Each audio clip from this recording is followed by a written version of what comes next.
करा. उद्या English medium वाले येऊन आमच्याकडे बसतील, GR होता साहेब म्हणतील, तुम्ही कसं काय मध्येच चेंज केला. GR होता आमचा, 20% आमच्या जागा होत्या, पर्सेंटेज रद्द झालं, मागणीप्रमाणे पुरवठा, मागणी आहे, आम्ही आणून देतो तुम्हाला मागणी देणार, ते आणून ते 10-15 हजारचे. मी सांगतो तुम्हाला कितीची माळ आहे. तुम्ही इथं हॉलमध्ये उपस्थित असलेल्या लोकांनी मला सांगावं प्रामाणिकपणे, ज्यांच्या ज्यांच्या घरात मुलं आहेत ते कोणत्या मीडियम मध्ये आहेत वागता, प्रामाणिकपणे सांगा मला विचार करून. सगळे 100% तुम्ही 100% मराठी मीडियमचे आहात, ही फार आनंदाची गोष्ट आहे. पण समाजात चित्र असं नाहीये दुर्दैवाने. दुर्दैवाने असं चित्र नाहीये, दुर्दैवाने म्हणतोय. चित्र असं आहे की सगळे इंग्लिश मिडियमच्या मागे लागले. RTEचे ऍडमिशन घेताना सुद्धा ते मीडियम बघून घेतात, सगळीकडे असं करतात. आपण आपल्याला किती फसवणार याची पण एक सीमारेषा आखली पाहिजे. आणि माझं उत्तरदायित्व सर्वांशी आहे. सगळ्यांचा आयुक्त मीच आहे. मी काय फक्त एका कॅटेगरीचा कुठल्याचा आयुक्त नाहीये. जेव्हा सगळे लोक माझ्या समोर येतात मला बघावं लागतं. त्या दिवशी माझ्याकडे NTCच्या लोकांनी तक्रार केली की आमच्या अशा जागा कमी झाल्या, मिस्टेक झाली, आम्ही 10% जागा राखून ठेवली. त्यासाठी सुद्धा आम्हाला जरा पण कुणाला नाही, एकदा बाण निघून गेला तर तो माघारी येणार आहे. आज आम्ही शिक्षक भरती पुढच्या 25 वर्ष करतोय. आज जर्मनी बरोबर MOU केला महाराष्ट्र शासनाने, 4 लाख नोकरी देतो म्हणाले. अट काय असेल, काय असेल अट? बरोबर आहे. हे आहे बदलत्या जगाचं चित्र. आपल्याला ह्या सगळ्या गोष्टी ऍड्रेस कराव्या लागतील तर आपल्याला ती संधी मिळेल. आज नॅशनल एज्युकेशन पॉलिसीमध्ये अकॅडमिक बँक ऑफ क्रेडिट करायची आहे. त्याकरता राज्यामध्ये सगळ्यांची स्पर्धा होणार आहे.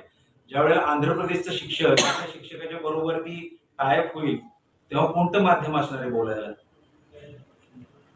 उद्या जर मराठी मीडियमच्या शाळांना अशीच गळती चालू राहिली, 2-2 लाख लोक दरवर्षी झाले आणि मी 3 वर्षांनी संच मान्यता करेल, तेव्हा किती शिक्षकांची पदं मला वजा करावं लागतील. तेव्हा तुम्ही शिक्षण सेवक असाल, पहिली तर कोरड तुमच्याच वर येईल. आज 2 लाख विद्यार्थी माझे कमी झाले तर 2,30,000 येईल. याप्रमाणे किती शिक्षक कमी झाले माझे, तेवढे शिक्षक मी कमी करणार. सिस्टीम कमी करेल, मी नाही कमी करणार. NICचं सॉफ्टवेअर सांगेल तुम्हाला 7.5 लाख शिक्षकांची गरज नाही साहेब, तुमच्या सिस्टीम मधनं 2 लाख विद्यार्थी कमी झाले, या खाली 7 लाखावर या, 50,000 लोकांना समावेशित करू शकतो कमी, शाळात नसतील. अनेक विषय आहेत. त्याला तुम्ही ज्या पद्धतीने इतकं सरळ बघताय ना, तितकं नाहीये ते सिंपल की फक्त मराठी मीडियम आणि हे मीडियम हे मीडियम. आणि हे सगळ्या चर्चा करून ह्या निष्कर्षावर आलोय. परत मी सांगतो, कुणाचंच मी 100% समाधान कोणीच करू शकत नाही. ओके, त्यामुळे तुम्ही हे जे चालले ते बरोबर केलेलं आहे, कायद्याच्या दृष्टीने पण बरोबर आहे आणि व्यावहारिक दृष्टीने दोन मला बोलायचं की एक 5-6 म्हणजे तुम्ही म्हणताय की तुम्ही त्याच्यावर अभ्यास केलाय, ग्राउंड लेवलचे रिपोर्ट आहे तुमच्याकडे, मागणी प्रत्येक COची, जिल्हा परिषदेची किंवा पालकांची. साहेब 2010 आणि 11 भरती झाली शिक्षक भरती. त्यानंतरची आता ही त्यानंतरची मोठी भरती हीच आहे. 17ची पण कमी प्रमाणात झाली सर, मला माहिती आहे. 2010 ते 10 आणि 11ची भरती झाली. पहिला मुद्दा आहे की 2010 आणि 11 भरती झाली, त्यात 20% रिझर्वेशन होतं त्यांना इंग्लिशला. त्यावेळी इंग्लिशची पदं भरली गेली. 2010-11 ज्यावेळी इंग्लिशची पदं भरली गेली, नंबर 1 पॉईंट हा आहे की जे इंग्लिशची पदं भरली गेली त्यांच्या थ्रू 15 वर्षात तर काही जिल्हा परिषदचं रूप बदललेलं दिसत नाही तुमच्या मतानुसार. त्यावेळी त्याच्याबद्दल माझं मत नाहीये काही वैयक्तिक, त्याच्यावर अनेक मतमतांतर ग्राउंड लेवलची मागणी आहे. त्यानुसार नंबर 10 की ती भरून सुद्धा तुमचं समाधान झालं नाही. दुसरं असं पण नाही म्हणतात तुम्ही. कशाच्या आधारे निष्कर्ष काढता की त्या भरतीचा काय परिणाम झाला किंवा नाही. जर आपण त्याच्या दोन्ही बाजूनी बोलता येईल की जे काय आता टिकून राहिले थोडेफार शाळा त्या कदाचित त्यामुळे राहिल्या असतील किंवा नसतील राहिले, त्यामुळे तो मुद्दा आपल्या चर्चेत होऊ शकत नाही. न तुमच्याकडे ग्राउंड रिलेटी आणि माझ्याकडे ग्राउंड, तो मुद्दा जर तपासला नाही आपण, हाऊ कॅन वी से की it is bad or good, नाही म्हणता येणार आपल्याला. दुसरा मुद्दा असा आहे की आता आमचा माध्यमाला विरोध नाही, आमचा माध्यमाशी आणि म्हणजे भरती आणि तुमचा बाबा तुमचा विरोध किंवा माझ्या विरोधाचा प्रश्न नाही, तो कायदा आहे आजच्या घडीला. आम्हाला पाटील शहराध्यक्ष मला वाटतं की तुम्ही सगळी भूमिका मांडली, कम्प्लीट करून द्यावी. कम्प्लीट करताना मी त्यांना करेक्शन देतो, म्हणजे बोलतात त्यांना जे वाटतं ते मांडू द्या. त्यांचा नसेल काही. दुसरा मुद्दा असा की आता ह्यातले बरेच मी 30 मुलं आहेत त्यांचं प्रतिनिधित्व करत नाही.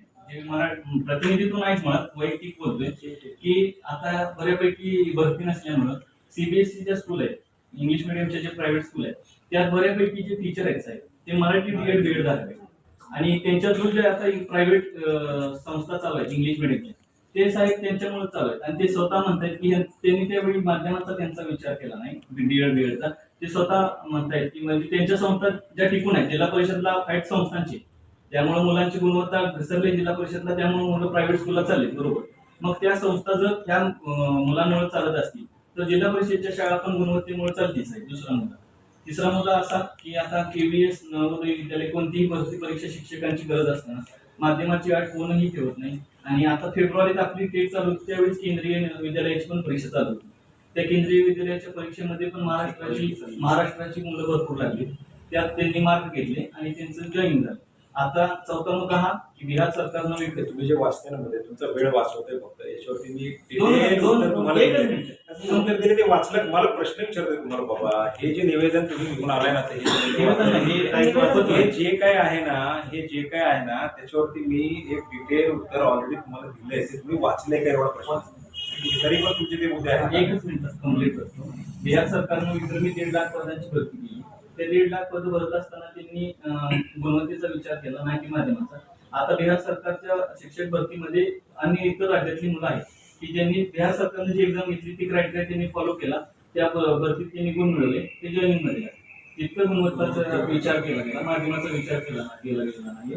आणि चौथा मुद्दा असा आहे की आता जे साधन व्यक्तीचं जे पद आहे त्यात 13 ऑक्टोबरचे पद आहे. त्याचं शिक्षणाशी संबंध नाही ना, ते वेगळं पद आहे. ते प्रशिक्षण देणार आहे. तो व्यक्ती प्रशिक्षण देणार आहे ऍज अ ट्रेनिंग. मग तो ते पद भरत असताना साहेब त्यात ते क्रायटेरिया तुम्ही म्हणताय. आम्ही म्हणत नाही म्हणजे प्रत्येक क्रायटेरिया ओव्हररूल होणार नाही. एखादा पहिल्या क्रायटेरियातून बसेल फ्लुएंट इंग्लिशचा असेल त्याला विरोध नाही आमचा.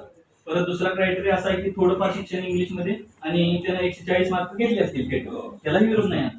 आमचा फक्त विरोध असा आहे की तुम्ही आता तो म्हणताय तो बीएड फक्त मराठी तो मुद्दा तुम्ही म्हणताय मी आउट करणार आहे. आणि त्यात ऑलरेडी झालाय तो लास्ट प्रायोरिटी. हो बरोबर आहे. मग असं आहे की आता एखादा ते 4 मधले एका रूम मध्ये जर बसला समजा ते आता समजा तुम्ही सिक्वेन्स आहे. पहिले पहिला मग दुसरा मग तिसरा मग काहीच नाही झालं तर बरोबर. आणि त्याला इंग्लिशची परीक्षा बरोबर आहे. बीएड फक्त 5 वय तो आउट झाला ठीक आहे. पहिले 3 मुद्दे ते ठीक आहेत म्हणजे कॉन्व्हेंटचं. त्यात जर समजा तो व्यक्ती बसला आणि असं पण होणार आहे 140 वाला पण लागणार आहे आणि असंही होणार आहे की त्या 3 मुद्द्यांप्रमाणे 40-50चा पण लागणार आहे. तुम्ही जे म्हणताय तर त्यांची एक्झाम होईल त्यात काही वाद नाही. पण आता लागताना तो जॉईनिंग मध्येच लागणार आहे.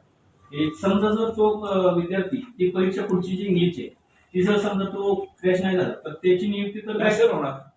नियुक्ती कॅन्सल म्हणजे काय लिहिलं ना त्याच्यामध्ये त्यांनी नाही झालं तर ठीक आहे.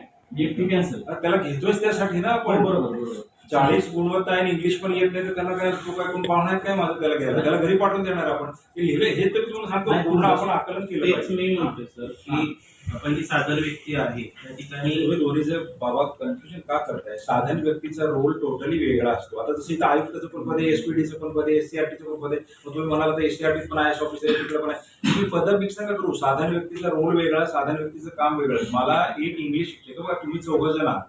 तुम्हाला 3 लोक प्रोयर मराठीमध्ये शिकलेला तुम्हाला तेवढं इंग्लिशचं येत नाही. आता मी अनेक लोकांना विचारतो दाखवा. आमचे मंत्री महोदयांना भेटायला गेले होते काय मंडळी त्यांनी सांगितलं मला एक पत्र लिहून दाखवा. नाही होते. आता तुमच्या 4 जणांच्या ग्रुपमध्ये जे प्रॉपर इंग्लिश मला व्यक्ती जर आला ना तर तुमचं इंग्लिश पण हळूहळू सुधारेल. तुम्ही जेव्हा डायलॉग करायला लागाल ना तुम्हाला समजून सांगेल असं नाही असं बोला हे करा ते करा. रेफरन्सेस येतात इंग्लिशचे. तुम्ही विचार करा ना आपली भाषा अशी शिकवून आपण तर तो मला एक शिक्षक म्हणून आणायचे साधन व्यक्ती म्हणून नव्हे. मला असं म्हणायचं की आपल्याला जे शिकवण्यात आलं BEdला TEdला शिक्षकाला सर्व गुण संपन्न असावं. त्याला एक फक्त इंग्रजी फ्लुएंटली बोलता येतं म्हणजे तो नाही सगळे शिक्षक तुम्ही मी सगळे 35,000 शिक्षक इंग्लिशवाले घेतोय का? मी मराठीतच बोलतोय ना तुमच्याशी.